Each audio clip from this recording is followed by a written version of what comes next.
Hello दोस्तों, आपका PMA गुरुजी channel पर स्वागत है।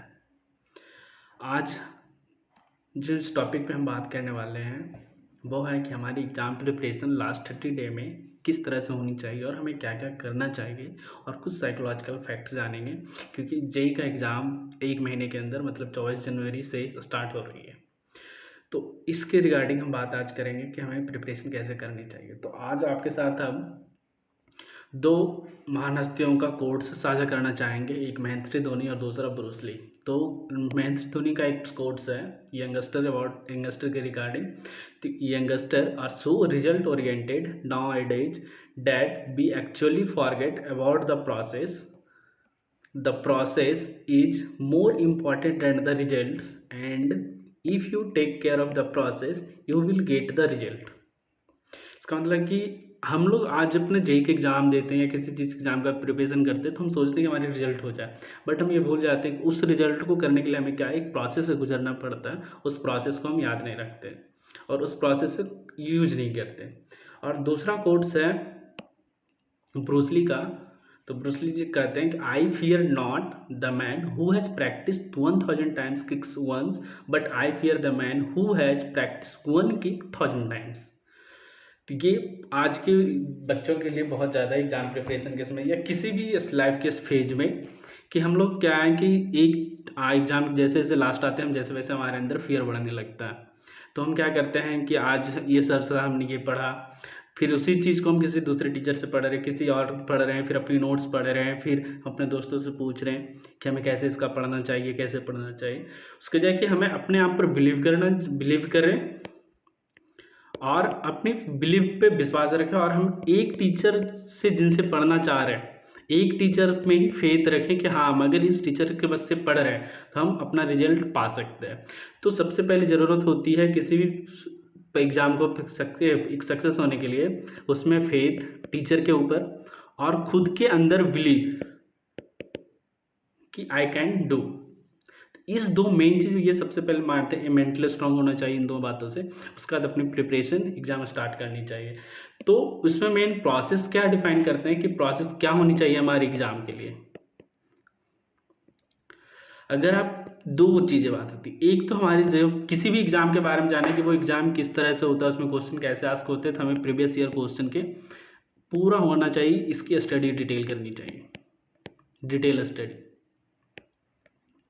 PYQ में कैसे कैसे पीछे से क्वेश्चन पूछे जा रहे हैं। दूसरा, अपने जो नोट्स बनाई होगी इस 2 साल की पढ़ाई में उस पर फेथ रखिए कि अगर हम नोट्स भी पढ़े रिवीजन बार बार करें तो हम उससे भी पास हो सकते हैं। और उसके साथ साथ PYQ से क्या होता है कि हमारे पुराने साल में क्वेश्चन कैसे पूछे जा रहे हैं, क्या एग्जामिनर सोच के किस तरह का क्वेश्चन क्रिएट करा है, क्योंकि कॉन्सेप्ट हर साल जब से जेई हुआ है तो कॉन्सेप्ट सेम है, बट क्वेश्चन उसका एप्लीकेशन अलग तरीके से क्वेश्चन बनाए जाते हैं कि बच्चे को हम कैसे चेक कर सकते हैं कि उसकी क्वालिटेटिव एनालिसिस कैसी, क्वांटिटी वाइज कैसे हैं बच्चे।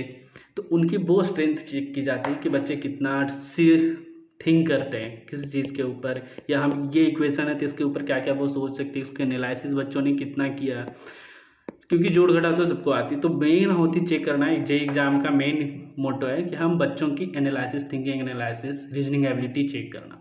तो ये चीज़ें हमें आएगी PYQ की प्रैक्टिस से।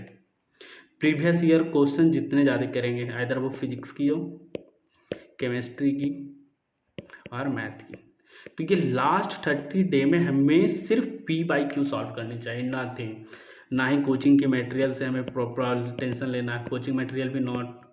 और हमें जो ये क्वेश्चन सॉल्व करनी है, ये जो क्वेश्चन सॉल्व करनी है इसमें हमें क्या रखनी चाहिए, विद सॉल्यूशन वाली बुक होनी चाहिए। आप डेली PYQ सॉल्व करें, सॉल्व करने के बाद एक चेक करें 3 घंटे का आप बनाए अपने कि हम एक सेट की प्रैक्टिस करते हैं। उस 3 घंटे में आप सॉल्व किए, मान लीजिए 75 क्वेश्चन है तो 75 में से हमसे हो गए 40 क्वेश्चन ही, 40 में से 5 गलत हो गए, 10 गलत हो गए, तो हम इस गलती को सही करना है।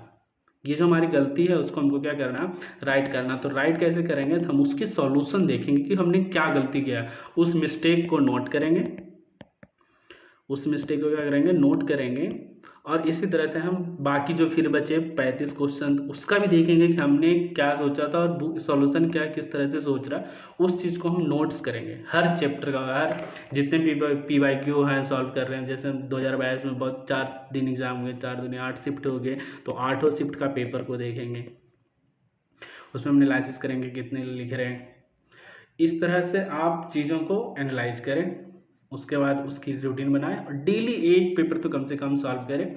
और उसमें जो हमें वीकनेस जब दिखाई दे रहा, जो वीकनेस है उस वीकनेस को हमको पहचानना, अपने स्ट्रॉन्ग पोजीशन को भी लिखना और स्ट्रॉन्ग को थोड़ा थोड़ा रिवीजन कर लेते, बट ज़्यादा टाइम किस पे देना, अपने को वीकनेस वाली चीज़ों पे देना। अगर आप इस तरह से करेंगे तो आप आसानी से जेई का एग्ज़ाम पास कर लेंगे। तो सबसे पहले प्रोसेस में क्या ध्यान देना है कि अपने को एक PYQ का बुक लेना, उसके डेली एक सेट बनाना है, प्रैक्टिस करना है। फिर उसके हमें रॉन्ग कितने हुए, राइट कितने हुए और हमने नो आंसर कितने दिए। तो राइट करने का मतलब कि उसकी कॉन्सेप्ट हमें अच्छे से आती है, लेकिन फिर भी इसकी जब जब रिवीजन करें 1 टाइम रिवीजन 2 डे 3 डे पे करें कि इस पोर्शन का रिवीजन करना है अपने को। रॉन्ग और नो आंसर इस दोनों की बुक से सॉल्यूशन देखें, सी सॉल्यूशन, फिर उसमें से नोट करें कि क्या हम चीज़ें नहीं कर पाए।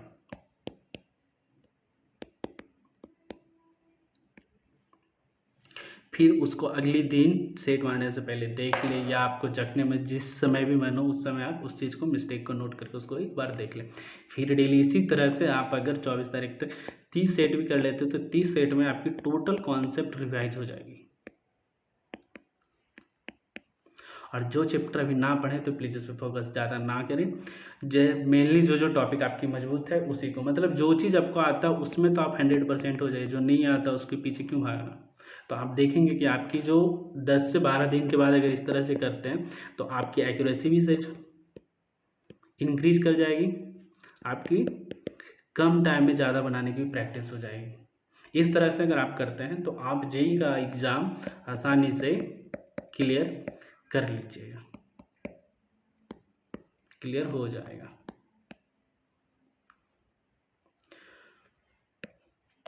अब बात करते हैं हम कि इसी चैनल पे हम एक सीरीज लेके आ रहे हैं जिसका नाम है LCTQ, मतलब लर्न कॉन्सेप्ट थ्रू क्वेश्चन। इसमें जो क्वेश्चन होंगे वो हमारे कैसे होंगे, PYQ क्वेश्चन होंगे। हर कॉन्सेप्ट के मिनिमम 2 से 3 क्वेश्चन होंगे। ये क्वेश्चन करने के बाद हम उससे देखेंगे कि हमारी लर्निंग कॉन्सेप्ट क्या है, कौन सी कॉन्सेप्ट हम इससे सीख पा रहे हैं। इस चीज़ को हम डिराइव करेंगे और इसकी जो एक शॉर्ट नोट्स की तरह होगी हम वो भी आपको वहाँ पर प्रोवाइड करेंगे लेक्चर के दौरान। तो आप इस चैनल, तो आपसे यही है कि आप इस चैनल को सब्सक्राइब कीजिए और अपने रिजल्ट की तरफ बढ़िए कि हाँ रिजल्ट आपकी पक्की होगी।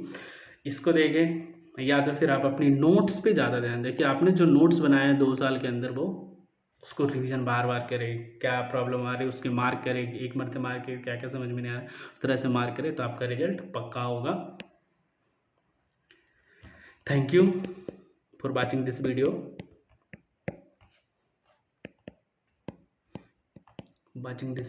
Please like, share and subscribe this channel. Subscribe. Thank you.